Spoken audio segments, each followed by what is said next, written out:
ठीक है, तो देखिए ये पेपर हुआ है 14 जून 2022 को, मतलब एक साल भी नहीं हुआ है, रिसेंट पेपर है। और ये है बड़ौदा का, है ना। तो ये रैंकर का है, इसमें नेगेटिव मार्किंग नहीं है। रैंकर वाले का थोड़ा सा फॉर्म वो रहता, अलग रहता है ना। एलडीसी वगैरह में नेगेटिव मार्किंग होती है, बट इसमें नेगेटिव मार्किंग नहीं होती रैंकर में, तो उस हिसाब से यहाँ पे दिया हुआ है। तो इनके लिए एक बोनांजा ऑफर है, छोड़ना कोई भी नहीं है, सारे सॉल्व करने हैं। तो आप लोग अनम्यूट करके बोलते रहना, क्योंकि ये आप लोगों के लिए ही पेपर है, इसमें मेरा कोई ज़्यादा रोल नहीं है। ठीक है, क्वेश्चन नंबर 1 जो पूछ रहा है 6 cord cable transmission loss in dB, वो भी यहाँ मेंशन कर दिया है अनलोडेड का। तो आंसर हो जाएगा हमारा पॉइंट, ठीक है, 0.63 डीवी पर किलोमीटर। आसान है। लोडेड होता तो 0.25 का ऑप्शन यहाँ पर दिया रहता। Second question, a router control flow of data using which address. तो ये हो गया हमारा आईपी एड्रेस। आईपी एड्रेस को और कौन सा एड्रेस बोलते हैं? Logical address. लॉजिकल एड्रेस बोलते हैं, सही है ना। तो यहाँ पे लॉजिकल एड्रेस भी कहीं कहीं लिखा हुआ आपको मिल सकता है। पूछने वाला थोड़ा सा अगर चेंज करना चाहे तो पूछ सकता है लॉजिकल एड्रेस। ठीक है, चलिए। और अगर यहाँ पे राउटर की जगह पे अगर स्विच होता तो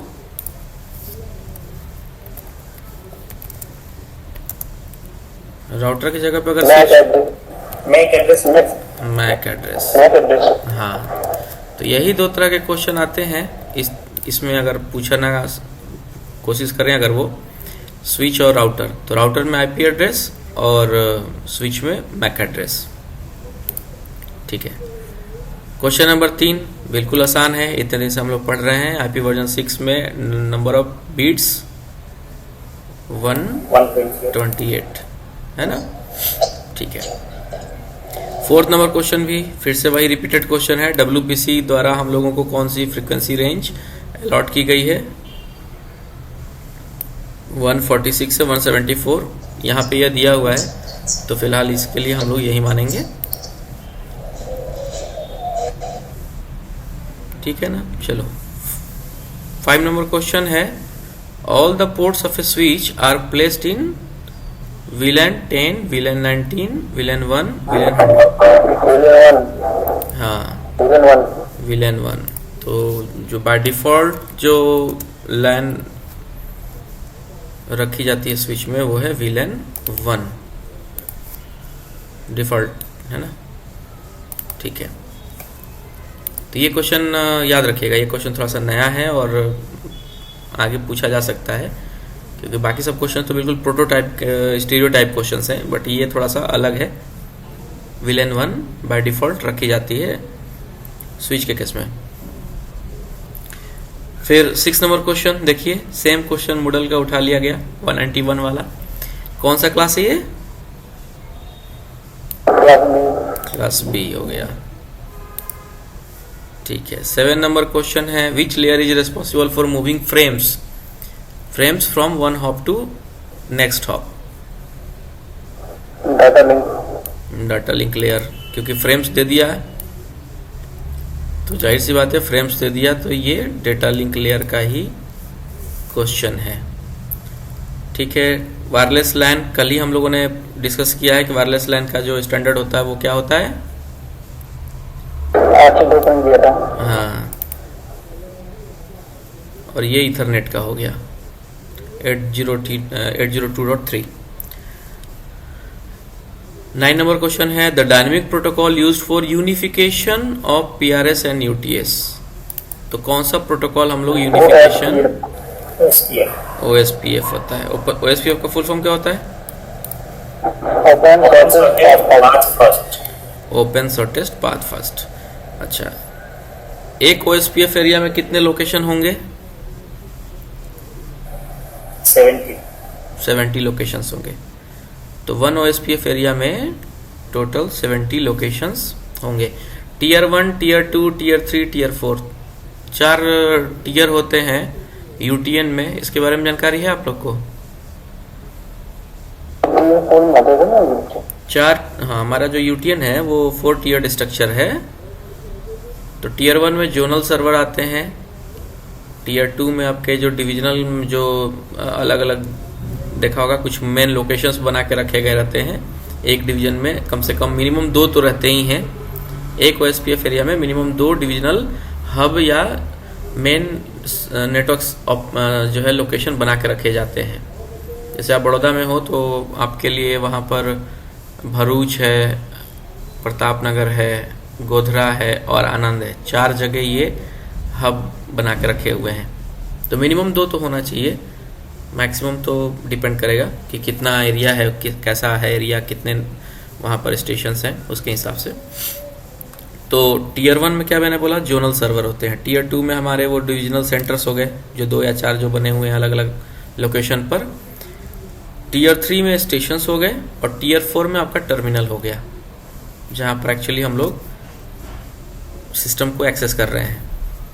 तो 4 टीयर स्ट्रक्चर है यूटीएन का और एक OSPF एरिया में 70 locations.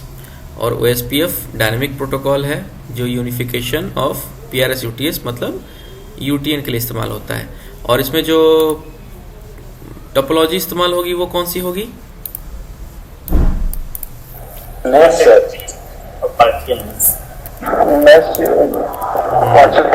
Partial mesh with inverted tree. तो ये टोपोलॉजी इस्तेमाल होती है यूनिफिकेशन में। तो ये यूटीएन के केस में ये इस्तेमाल होता है। वीसेट में क्या था? वीसेट वाले में क्या कौन सी टोपोलॉजी थी?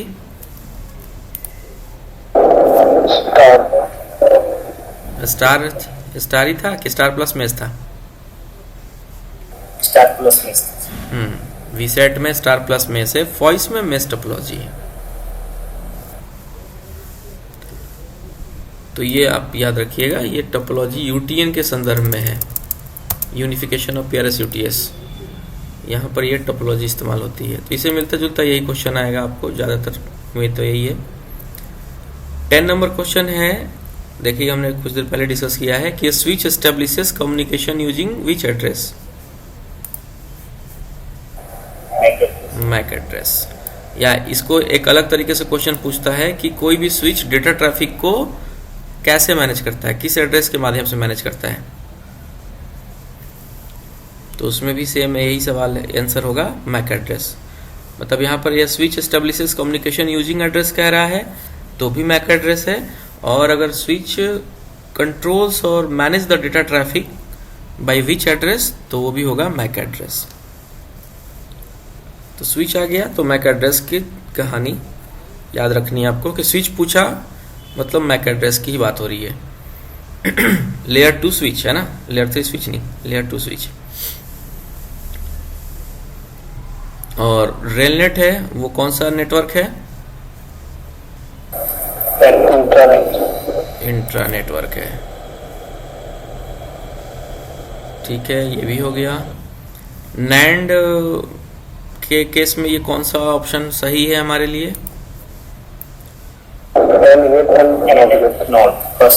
एंड गेट प्लस नॉट, है ना। तो ये हमारा एंड गेट है। इस तरीके का सिंबल आप बना सकते हो और आगे चल के एक इन्वर्टर लगा देंगे। ये हमारा हो गया नेट। तो ये कहने का मतलब यही है ना। तो इसी चीज़ को यहाँ पर अगर कंबाइंड कर दें तो ऐसा हो जाएगा। और यहाँ पर एक पीछे ये लग जाएगा। ठीक है, चलिए। Omni directional antenna always have which polarization? हाँ, तो भले आपको कॉन्सेप्ट याद ना हो, लेकिन ओमनी डायरेक्शनल एंटीना अगर आप में पोलराइजेशन अगर पूछा जाए तो वर्टिकल कहना है ना। यहाँ पर हमारे जो ओमनी डायरेक्शनल एंटीना जैसे जीपी एंटीनाज वगैरह हैं वहाँ पर जो पोलराइजेशन होता है वो वर्टिकल होगा। 40 नंबर क्वेश्चन है ट्रांसमिशन टीएमएस किट का क्वेश्चन है। टीएमएस किट क्या क्या मेजर करने के लिए यूज किया जाता है?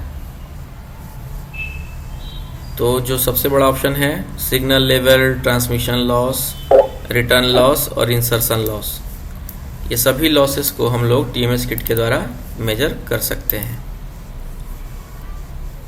ठीक है, सोफोमेट्रिक वोल्टेज का सेम क्वेश्चन देखिए वापस, जितने दिन से हम लोग कर रहे हैं कितनी बार ये रिपीट होगा। 2 मिली वोल्ट से एक्सीड नहीं होना चाहिए, 2 मिली वोल्ट से ज़्यादा नहीं होना चाहिए, और सोफोमेट्रिक टेस्ट क्वार्टरली होती है। बस 2 ही सवाल आपको याद रखना है, मतलब आंसर याद रखना है कि ये इन्हीं 2 में से कोई एक आएगा। 60 नंबर क्वेश्चन है induced voltage in an underground telecom cable due to catenary यानी OHE लाइन की वजह से पर किलोमीटर कितना इंडक्शन होता है?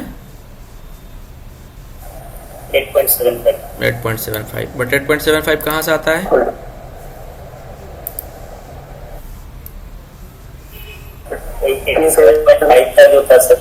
हाँ, 87.5 तो होता है लॉन्गिट्यूडनल जो हमारा इंडक्शन लेवल है, बट उसमें स्क्रीन फैक्टर हम लोग जो स्क्रीनिंग फैक्टर 0.1 इस्तेमाल करते हैं, इसलिए वो घट के हो जाता है 8.75।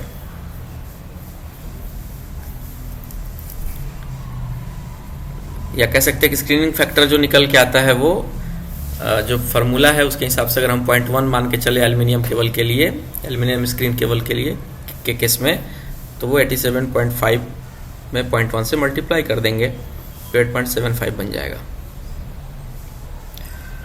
अनबैलेंस ऑफ अर्थ कपलिंग, यहाँ पर अर्थ कपलिंग की बात कर रहा है कि unbalance of earth coupling in VF circuit कौन सी प्रॉब्लम क्रिएट होगी? नॉइज होगी। और कैपेसिटी वन बैलेंस होगा तो क्रॉस टॉक होगा। और रेसिस्टेंस बढ़ गया तो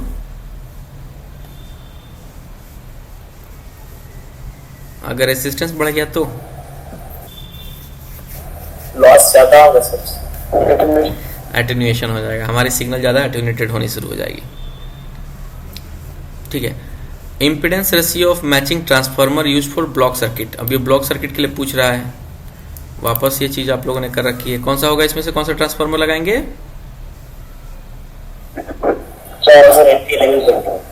470 1120। देखो ये क्वेश्चन आपके केस में कितना आसान है। RDSO specification of 4/6 PIZF quad cable, इसके लिए जो 1.5 mm डायमीटर कंडक्टर का RDSO स्पेसिफिकेशन इनमें से कौन सा होगा? 72 2007 वाला होगा। ये 30 2005 वाला किसका है? 0.9 का। ये भी याद रखिए साथ में कि ये जो RDSO स्पेसिफिकेशन है 0.9 mm केबल का है, क्वाड केबल का है ना। तो ये भी इसके साथ ही याद रखिए। ठीक है,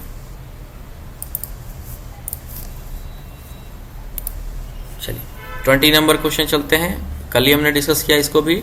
टोन फ्रीक्वेंसी कितनी रखनी होती है अगर क्रॉसटॉक टेस्ट करना बीपीएससी सर्किट का? तो 155 किलो हर्ट्ज। हाँ, बीपीएससी पूछ रहा है ना, बीएफ सर्किट पूछेगा तो उसमें आपका 1000 हो जाएगा, लेकिन बीपीएससी सर्किट पूछ रहा है क्रॉसटॉक टेस्ट करने के लिए टोन फ्रीक्वेंसी हमारी 155 किलो हर्ट्ज होनी चाहिए। ठीक है, एक और क्वेश्चन है आगे। Insulation resistance of quad cable shall be tested with megger after completion of jointing of cables. 100 या 500? 100 से। After laying 100, before laying 500। Switch board cable का कैरेक्टरिस्टिक इम्पीडेंस 600 वाट। ठीक है, 600 ओम हो गया। 23 नंबर क्वेश्चन है serial port connection between coach guidance display boards along a line will be, इनमें से कौन सा होगा? हाँ, याद रखिएगा जो कोच गाइडेंस के बोर्ड में जो हम लोग इन आउट करते हैं, एक बोर्ड से दूसरे बोर्ड में, दूसरे बोर्ड से तीसरे बोर्ड में, तीसरे से चौथे बोर्ड में, वो डेजी चेन होते हैं, उसको डेजी चेन बोलते हैं, है ना। और यही डेजी चेन में ही जो अंतिम बोर्ड होगा, अगर उसको घुमा के वापस पहले बोर्ड से कनेक्ट कर दें तो वो रिंग बन जाती है। तो ये भी एक तरह की टोपोलॉजी है, डेजी चेन भी ना टोपोलॉजी है। हम लोगों ने 4 टोपोलॉजी जो पढ़े हैं, बस, स्टार, मेशन, रिंग, तो ये डेजी चेन भी एक टोपोलॉजी है। बट डेजी चेन और रिंग में यही अंतर है कि डेजी चेन में ऐसे लिंक्स तो क्रिएट होते हैं, लेकिन अंतिम वाला जो है वहां पे जाकर टर्मिनेट हो जाता है, उसके आगे फिर हम उसको कहीं पहले या दूसरे से नहीं जोड़ते। अगर वहाँ अंतिम बोर्ड को अगर पहले वाले से जोड़ देना तो फिर वो रिंग बन जाएगी। तो आपका डेजी में ऐसा होता है इस तरीके से, फिर दूसरे बोर्ड से तीसरे में, तीसरे से फिर चौथे में, इस तरीके से लिंक हमारी बढ़ती चली जाएगी। ये डेजी चेन है, मतलब यहाँ पर आपका बोर्ड आएगा, फिर यहाँ पर एक बोर्ड आएगा, इस तरीके से। तो इन आउट होता हुआ आगे बढ़ेगा इस तरीके से। ठीक है, 24 नंबर चले आगे। नेटवर्क वीडियो रिकॉर्डर, ये ऑलरेडी क्वेश्चन पूछा हुआ है। कौन सा होना चाहिए इसमें सर? बहुत होगा sir, analog and but NVR में अगर हम एनवीआर के साथ में एनालॉग कैमरा इस्तेमाल करें तो कौन सा डिवाइस लगाना पड़ेगा? Ethernet to coaxial media converter. Media converter नहीं कहेंगे, उसको एनकोडर कहते हैं। हाँ, एनालॉग से अगर एनवीआर को कनेक्ट, एनालॉग कैमरा को अगर एनवीआर से कनेक्ट करना है तो वीडियो एनकोडर इक्विपमेंट जो है हम लोगों को लगाना पड़ेगा। आईपी बेस्ड के लिए तो जरूरत नहीं है, आईपी बेस्ड जो कैमरे हैं, बट जो एनालॉग कैमरे हैं उनको हम एनवीआर से जोड़ सकते हैं वीडियो एनकोडर की मदद से। ठीक है, 25 नंबर है चार्टिंग सर्वर। चार्टिंग सर्वर को डेटा कौन से सर्वर से मिलता है? पीआरएस सर्वर से, है ना। और अगर आईवीआरएस पूछता तो एनटीएस से नहीं, आईवीआरएस पीआरएस से ही होगा। पीआरएस एंड एनटीएस दोनों। अगर आईवीआरएस का क्वेश्चन होता तो ये जो ऑप्शन 1 है वो सही होता, क्योंकि आईवीआरएस में हमें ट्रेन के टाइमिंग की भी जानकारी हम आईवीआरएस से ले पाते हैं। मतलब टोल फ्री नंबर है ना 139, उससे हम लोग ट्रेन का टाइमिंग का इन्फॉर्मेशन भी ले पाते हैं, और जो रिजर्वेशन से संबंधित जो जानकारियां हैं वो भी ले सकते हैं। इसलिए आईवीआरएस का क्वेश्चन आएगा तो उसमें both PRS and NTS servers हो जाएंगे। लेकिन यहाँ पे सिर्फ चार्टिंग सर्वर की बात कर रहा है, चार्ट का बात कर रहा है, पीएनआर की बात कर रहा है, तो यहाँ पे हम लोग पीआरएस सर्वर को सही मानेंगे। ठीक है, 26 नंबर है क्लास बी एसपीडीज, किसके किसके बीच में लगता है? Neutral and earth and RIB phase and neutral. तो क्लास बी न्यूट्रल अर्थ और फेज न्यूट्रल के बीच में लगेगा। अब फेज जो होते हैं वो 3 फेज होते हैं, R phase, Y phase, B phase. तो आर वाई बी मतलब 3 फेज हो गया, और न्यूट्रल, और साथ में न्यूट्रल अर्थ के बीच में। क्लास सी होगा तो फेज न्यूट्रल के बीच में लगेगा। ठीक है, maximum number of phase station codes available in DTMF system 99। Electronic LCD telephone में 1 मास्टर होता है और कितने स्लेव होते हैं? 6 होते हैं। स्लेव का जो वोल्टेज है वो कितना होगा? 12। फिर से 12 मैंने स्लेब का पूछा। स्लेब का 12 नहीं होगा सर। बाकी लोग बताइए।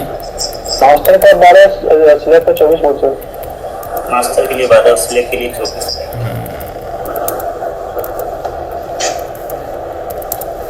ये हम लोग एज पर आरडीएसओ हम लोग यही बताएंगे कहीं भी। मास्टर के लिए 12 वोल्ट, स्लेव के लिए 24 वोल्ट, और 6 स्लेव कनेक्ट होंगे एक मास्टर से। किसमें? Electronic gate LC telephone system में, है ना। तो ये शब्द जरूर याद रखिएगा, electronic LC gate telephone system जब कहेंगे ना, तब ये मास्टर स्लेव की चर्चा होगी। 29 नंबर बहुत आसान है, सीसीओ सिस्टम के लिए ऑपरेटिंग वोल्टेज क्या होगा? 48 होगा, ठीक है। टेलीफोनी में लूप सिग्नलिंग एक्सटेंड होता है सब्सक्राइबर से एक्सचेंज के बीच में, एक्सचेंज से सब्सक्राइबर के बीच में, या सब्सक्राइबर के बीच में, या एक्सचेंज से एक्सचेंज के बीच में।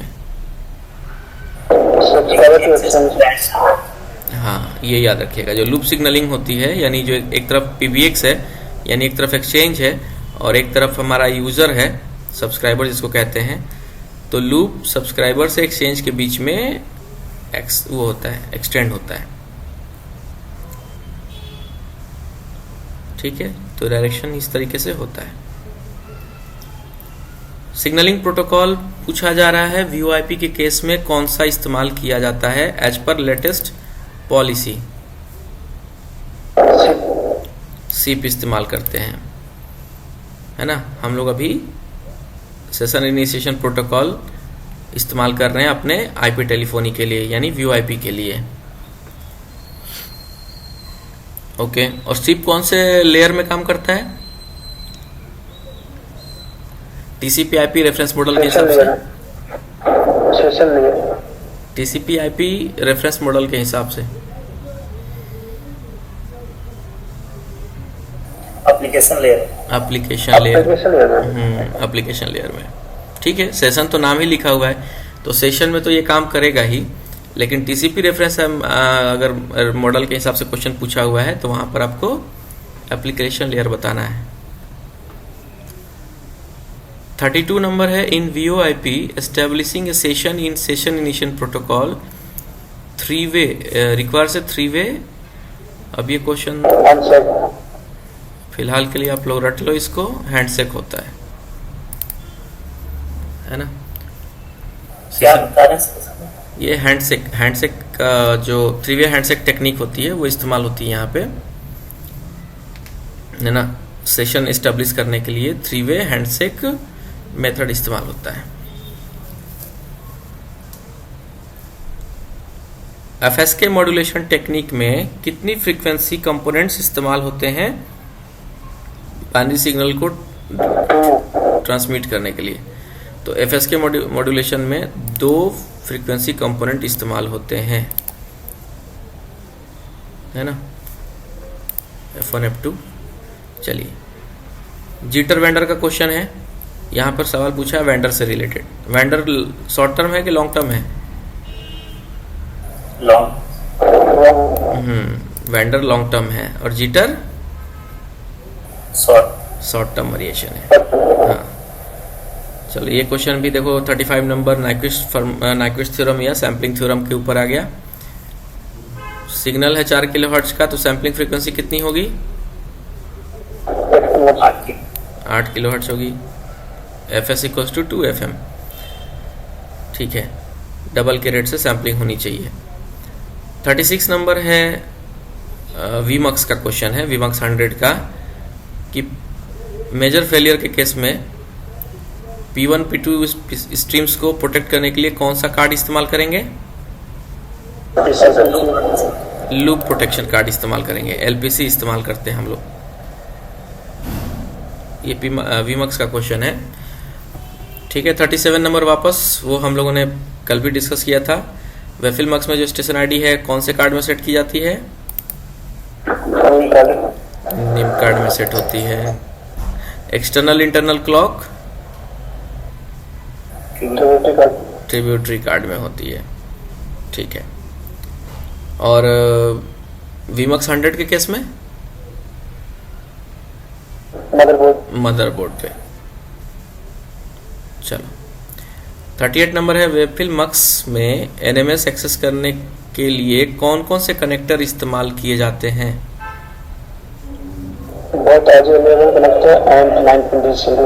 हाँ, ये मॉडल का क्वेश्चन है, वो बहु उठा के यहाँ डाल दिया गया है। तो RJ11 कनेक्टर की भी व्यवस्था हो सकती है और 9 पिन डिजिटल कनेक्टर जो हम लोग D9 कनेक्टर बोलते हैं वो भी हो सकता है, उसके थ्रू हम लोग NMS एक्सेस कर सकते हैं।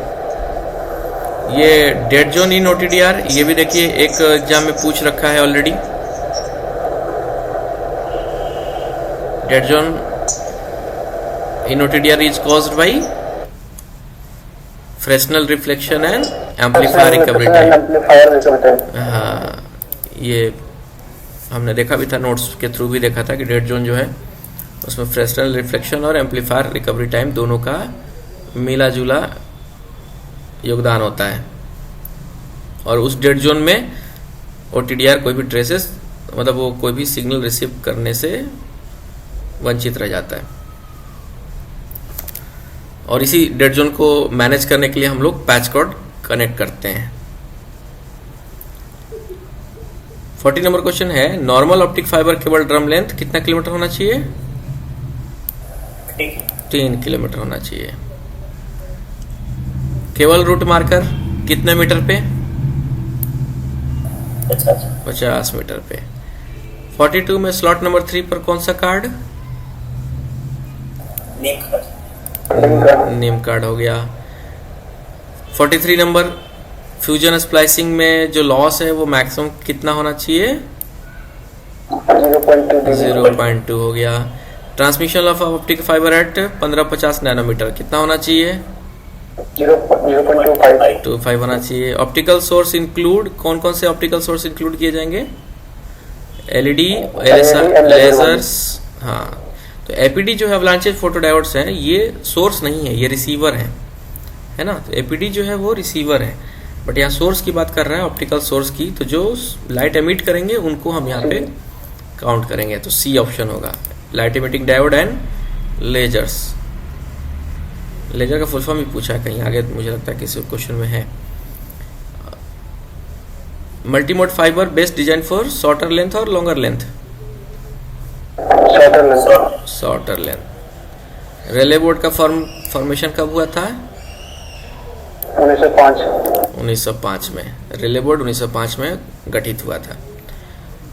JEE SSC HOER के हिसाब से कौन सी श्रेणी में आएंगे? और आप लोग किस में आएंगे? कंटिन्यूअस में आएंगे।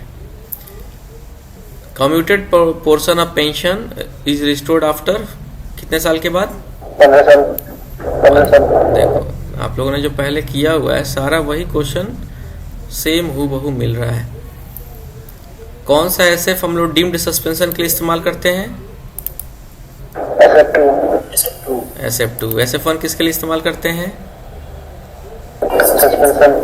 SF3 किसके लिए इस्तेमाल करते हैं? निर्वहन भत्ता के लिए, सब्सिस्टेंस अलाउंस के लिए। और SF5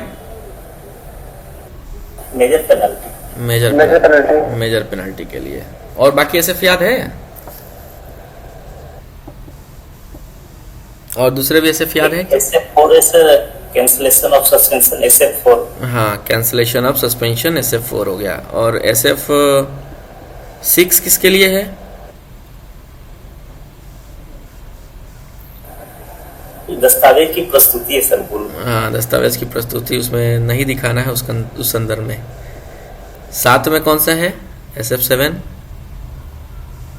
इंक्वायरी। हाँ, इंक्वायरी ऑफिसर के अपॉइंटमेंट से रिलेटेड है वो। और SF8 है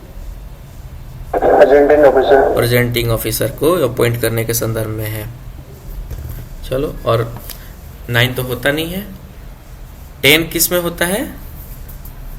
कॉमन प्रोसीडिंग। हाँ, वो कॉमन प्रोसीडिंग से संबंधित जो आपके कार्रवाइयाँ हैं उसको SF10 के थ्रू कराया जाता, उसमें इम्प्लीमेंट कराया जाता है। और SF11 माइनर पेनल्टी। ठीक है, 12, 13 भी होता है, 14 भी होता है, वो देख लेना। रेलवे हिंद, ये 51 नंबर क्वेश्चन पता नहीं क्यों कटवाया गया है, बट हम लोग इसको करते हैं। Maximum number of LAP encash करने की अवधि पूछ रहा है at the time of superannuation यानी रिटायरमेंट। कितने दिन की मिलती है LAP के बराबर पैसा? 300। 300 दिन के बराबर मिलता है। 315 भी देखो दिया हुआ है, बहुत लोग कंफ्यूज भी होते हैं, बट कि 315 जमा तो कर सकते हैं मतलब, लेकिन वो 300 प्लस 15 बोलते हैं उसको, और वो 300 दिन का पैसा हम लोगों को 300 LAP डेज के इक्वल पैसा रिटायरमेंट के टाइम पे मिलता है। और जो LAP की जो गणना होगी वो रिटायरमेंट के दिन जो हमारी बेसिक और DA चल रही होगी उसके हिसाब से होगी। 52 नंबर क्वेश्चन, रेलवे हिंदी सलाहकार समिति के अध्यक्ष रेल मंत्री। गृह मंत्री किसके अध्यक्ष होंगे? राजभाषा समिति, राजभाषा समिति है ना। और अध्यक्ष रेलवे बोर्ड कौन से समिति के अध्यक्ष होंगे?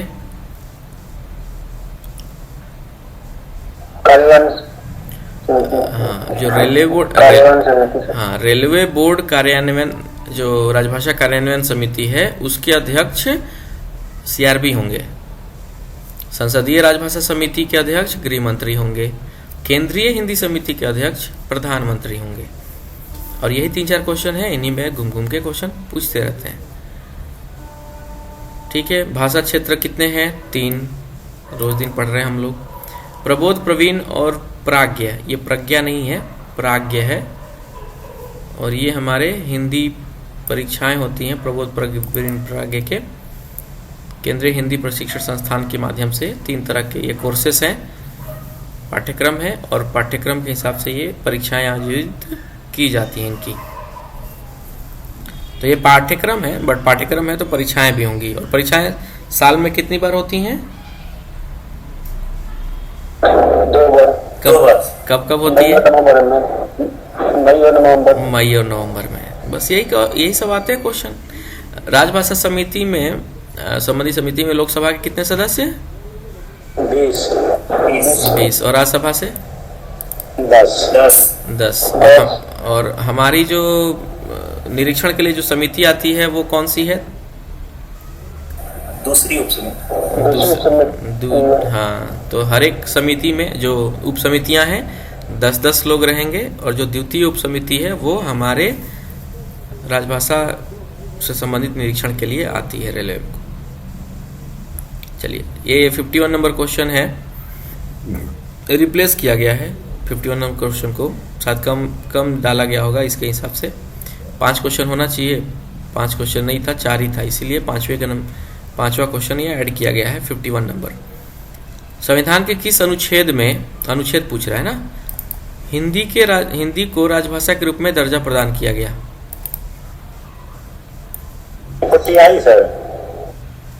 343(1), आई मतलब 1। 343(1) जो अनुच्छेद है उसके अंतर्गत हिंदी को राजभाषा के रूप में स्वीकार किया गया है। ठीक है, तो ये आपका पेपर 1 कंप्लीट हो गया। कितना टाइम लगा? आधे घंटे? जी सर।